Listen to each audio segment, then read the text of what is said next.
தமிழ்நாட்டின் அரசியல் களத்தில் புதிய பரபரப்பு. எடப்பாடி கே.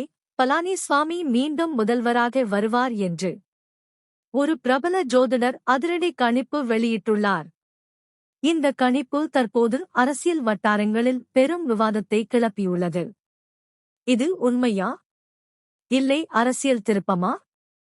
வரும் தேர்தலில் பெரிய மாற்றங்கள் ஏற்படுமா என்ற கேள்வி எழுந்துள்ளது. இந்த கணிப்பு நிஜமாகுமா என்பதை காலமே சொல்ல வேண்டும். மேலும் விவரங்களுக்கு டிஸ்கிரிப்ஷனில் உள்ள லிங்கை கிளிக் செய்யுங்கள். இந்த காணொளி பிடிச்சிருந்தா லைக் பண்ணுங்க, கமெண்ட் பண்ணுங்க, ஷேர் பண்ணுங்க. மேலும் தினமும் இப்படிப்பட்ட தகவல்களுக்கு எங்கள் ஏக்யூப் டிவி தமிழ் நியூஸ் சேனலை சப்ஸ்கிரைப் பண்ணுங்க. நன்றி நண்பர்களே. மீண்டும் சந்திப்போம்.